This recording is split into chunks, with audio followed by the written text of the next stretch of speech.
This is Jewish Board Talk with Cherise Zifford, only on 101.9 Chai FM. Anti-Semitism is not on the rise. It has already risen. The people who hate us fight to kill us. This is why every Jew and our allies worldwide must stand as soldiers in this battle against anti-Semitism.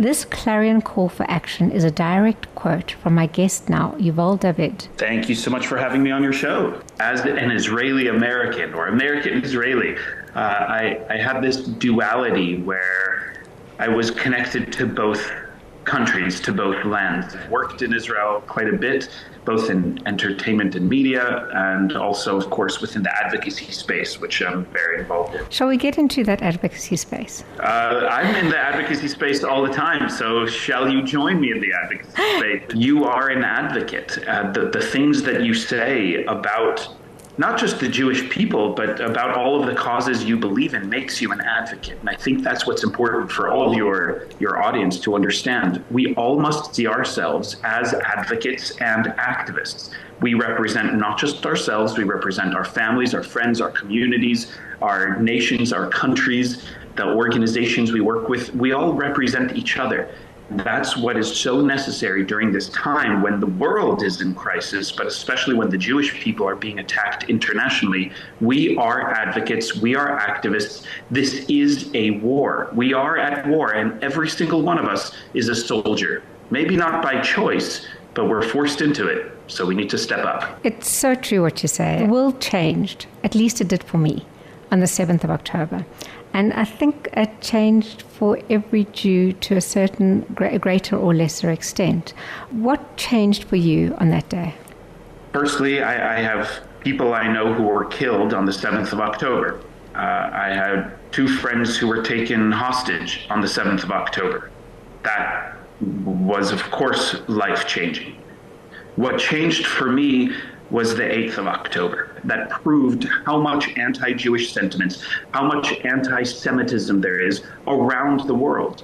The 7th of October wasn't just a terror attack, it was a pogrom. It was an attempt at genocide. It is what they were saying, it is what we heard them say in the videos that they recorded themselves. It's within the pamphlets that were found in the pockets of the terrorists who were killed, and the world stood up against us. How many allies are out there of the Jewish people? How many anti-Semites around the world are there? And the thing is, the anti-Semites are louder than the supporters, than the allies. We're facing, in most countries, anywhere from a 51 to a 57% silent majority who is doing nothing. Jewish people around the world are being attacked, and that's a problem. My experience, you can talk from the 8th of October, is a sense of Jewish solidarity from around the world. Do you think that has shifted as well? Do you think suddenly we are forced into a sense of solidarity whether we want it or not? Absolutely. Solidarity is essential. October 7th and then the aftermath of October 7th internationally woke up the Jewish DNA. So many of us have spoken about epigenetics, the study of past generational trauma and how it might affect the next generations. For Jews who might not have been raised Jewish or not actively Jewish, whatever that means for them, whether religiously, ethnically, nationally, culturally, this woke something up in Jews around the world, where we recognized what it means to be Jewish, what it means to be attacked because we are Jewish, and why we need to be insular, why we need to take care of each other, why we need to support each other. We haven't had that much unity for a while. There are many people who wouldn't necessarily support each other. And then there are Jews like me who support all Jews and support all allies. And if you're a proud Jew, then I'm supporting you. And I do so actively. Life pre-October 7th, people would often tell me, wow, Yuval, you're very Jewish. And I was like, well, I feel like a professional Jew. And I proudly do so with all the Jewish advocacy and activism and focusing on telling Jewish stories in entertainment and media. And sometimes people say, gosh, you talk about it so much, Jew. You talk about anti-Semitism because I've been active in the battle against anti-Semitism internationally. And sadly, October 8th, it was a horrible feeling for people who said, wow, Yuval, you were right for so many years. I did nothing, but I'm in the fight now. Jews woke up. Yuval, I was actually in Israel, I think it was last week, and I was speaking to an Israeli who was saying that also, like, before the 7th of October, Israeli society was ready to kill each other, literally. Do we need an external threat on our existence for us to show that appreciation and love and solidarity and support? In my heart, no, we do not need an external threat, because we cannot be defined by those who hate us. And too often, the Jewish people and the world allows those who hate the Jews to define the Jews. We need to define ourselves. We need to celebrate what it means to be Jewish. Yes, there are many people around the world who hate us, who want to kill us. They're trying to practice genocide. They're also trying to practice ethnocide, to eliminate our ethnicity, and historiocide, to erase our history. The power is in our hands. It's what we do by supporting ourselves and supporting our community and our people at large that will save our people. But we must do it with love and celebration and empowerment of our identity. Our allies are part of us. I'm on a speaking tour primarily across the United States, Canada, and Israel. When speaking with our allies, I don't speak about them as the other. They are part of us. We are one community.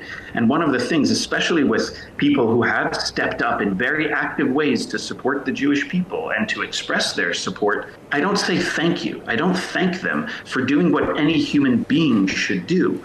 When you do a good deed, thank you is the quickest, shortest response. It's just like a chef who prepares a beautiful, delicious meal for you. Don't just say, that's good. I tell them, you are doing what every honest, genuine, life-loving person should be doing. I have seen the effects of what you're doing for the betterment, not just of the Jewish people, but of the world. And I hope they inspire the silent majority to follow in their footsteps. Let's talk a little bit about your home country, America. And let's talk about cancel culture. Cancel culture has been a problem for a very long time. And sadly, I see a lot of it having come from my own liberal and progressive communities and movements that I've been part of. The communities that end up seeking the most amount of tolerance oftentimes become the most intolerant of anybody who does not agree with them. In the advocacy space, I've fought to ensure that everybody has a seat at the table. We need to be able to speak to and with each other. We need to respect each other. If you want respect, you must respect. What has happened is in Hollywood, we're seeing people who have been afraid to speak up because they don't want to lose their audience. We also have seen a vastly important group of people who are speaking up in support of Israel and in support of the Jewish people. It has proven to be very difficult. I've been affected by cancel culture.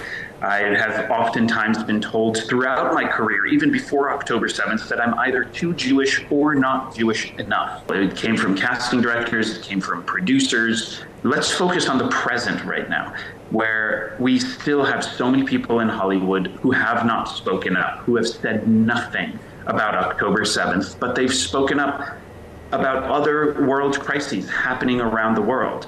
They use their platforms to connect to social and political issues, but they have said nothing in support of the Jewish people. They've said nothing about the over 134 hostages who are still being held right now by Hamas. What is this silence? The silence is deafening. How difficult is it in your environment to be pro-Israel and pro-Jewish? Well, I guess the proof is in the results. I am proudly and openly Jewish and pursue Jewish activism because I feel that I must. I've helped awaken a lot of Jews and our allies towards advocacy and activism. I advise more than 43 different governmental and non-governmental organizations internationally, and I see the results, not just what I do, but what people do inspired by what I do, and then hopefully they'll continue to inspire me and other people. Now, on the negative side, I've lost 2/3 of my friends in the United States. 2/3 of the people who used to come to my events to support what I do, to be part of what I do, who are truly no longer my friends. That's been a pretty difficult thing to experience. to know that because I am Jewish and support the Jewish people and Israel, that they no longer support me. I've also lost a lot of followers on social media, significantly. Do you feel those who hate Jews have been completely and totally emboldened by this attack and are almost kind of out of control? Yes, anti-Semitism isn't rising, it's already risen. It's something I keep saying. October 7th and Israel's action and the Jewish people's actions towards defending themselves and fighting forward because we do not fight back has given people justification to hate the Jews, because all of a sudden the Jews are strong. All of a sudden Israel is fighting for its existence. They hated Jews before October 7th. Now they just can do so in the light of day. We have to end on a positive note, and probably that positive note is that you're going to be my guest. Need to end on a positive note. The positive note is to be like, to delight in who you are. Nobody should take your narrative away. Own who you are. Love who you are. Express it and explore it as an adventure. Life is an adventure. Our identity is integral in everything we do. You are all of you all the time. Love it, live it, celebrate it, delight in it, and be empowered by it.